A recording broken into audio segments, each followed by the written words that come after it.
اہل کارواں آداب عرض ہے، میں آپ کی خدمت میں کچھ ایسی بات رکھنا چاہتا ہوں کہ جس سے شاید آپ سوچنے پر مجبور ہوں کہ انسانیت کی خدمت کے لیے لوگ کہاں تک جاتے ہیں۔ میرے ایک بہت عزیز دوست ہیں جن کا نام ہے ریحان، بمبئی میں رہتے ہیں اور اس قدر لوگوں کی مدد کرتے ہیں کہ ایک زندگی میں شاید کسی ایک شخص سے ممکن نہ ہو۔ ان کے ایک کزن لکشدیپ گئے اور وہاں لاک ڈاؤن میں گھر گئے اور اس کے بعد کوئی آنے کا راستہ نہیں تھا۔ ریحان صاحب بہت ویل کنیکٹڈ آدمی ہے، بہت ویل کنیکٹڈ آدمی، اور بہت سے سول سرونٹس گجرات اور مہاراشٹر پتہ نہیں کہاں کہاں کے جن کے اوپر ان کے احسانات عظیم ہیں۔ خود بہت سمپل سے آدمی ہیں۔ جو لوگ انہیں جانتے ہیں اس گروپ میں وہ شاید میری بات سے متفق ہوں گے جو میں نے ان کے بارے میں کہا۔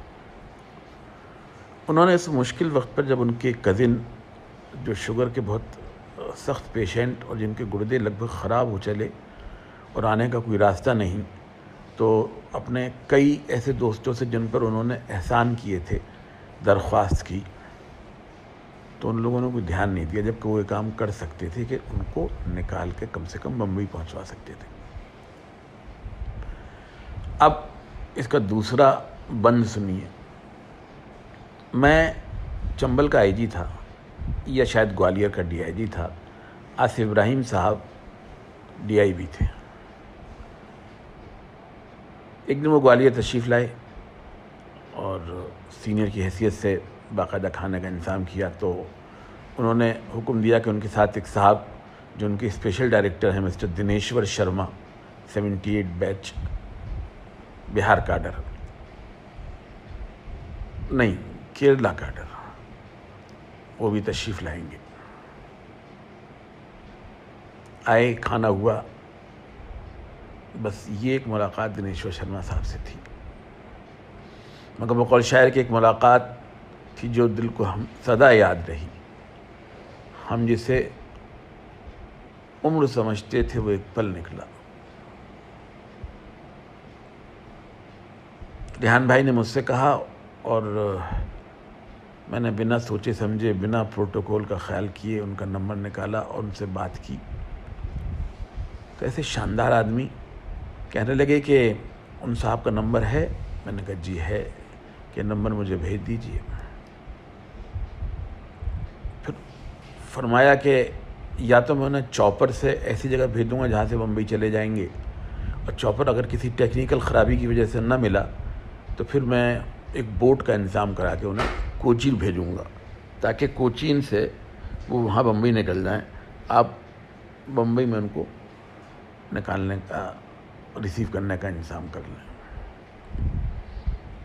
اب آپ یہ سوچئے کہ ایک شخص جو 78 بیچ کا آئی پی ایس افسر، جو خود ڈائریکٹر انٹیلیجنس بیورو رہا ہو، جو کشمیر میں ریپیٹیر رہا ہو، اور جو آج کل لکشدیپ کا لیفٹیننٹ گورنر ہو، اس کی خاکساری، حلم، انکسار، آپ یقین جانیے کہ میرے پاس الفاظ نہیں ہیں کہ میں کیسے ان کا شکریہ ادا کروں۔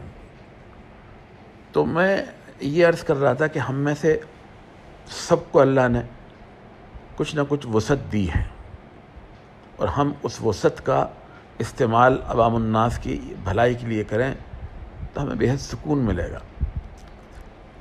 اس گروپ پر جو لوگ نان مسلم ہیں، ممکن ہے انہیں قرآن شریف کی سورہ رحمان کی آیت نہ معلوم ہو، حل جزاء الاحسان الا الاحسان، کہ ہر بھلائی کا بدلہ اللہ ایک بھلائی سے دے گا۔ اس میں یہ کہیں نہیں کہا گیا کہ جس کے ساتھ وہ بھلائی کر رہے وہ دے گا، اللہ نے یہ ذمہ داری اپنے اوپر لے لی ہے۔ تو ہم سب اگر یہ عادت ڈال لیں کہ مصیبت کے وقت ہم لوگوں کی مدد کریں، تو یقین جانیے ہمارے ساتھ انویسٹمنٹ کی کیپیسٹی حیثیت سے کام ہوگا کہ ہم انویسٹ کر رہے ہیں، اس کا بدلہ ہم کو ملنا ہی ملنا ہے۔ بہرحال میں اس گروپ تک اپنے جذبات جو دنیشور شرما صاحب کے سلسلے میں ہیں پہنچانا چاہتا تھا کہ شاید کبھی زندگی میں آپ کو ان سے کال آن کرنے کا موقع ملے تو جا کے ایسے گریٹ آدمی سے ملیے گا۔ میں نے اپنے بیچ میٹ سے، دوسرے IPS افسروں سے اور کئی اور لوگوں سے پوچھا ان کے بارے میں، تو کہنے لگے کہ ان جیسی محبت رکھنے والے شخص اب ناپید ہیں۔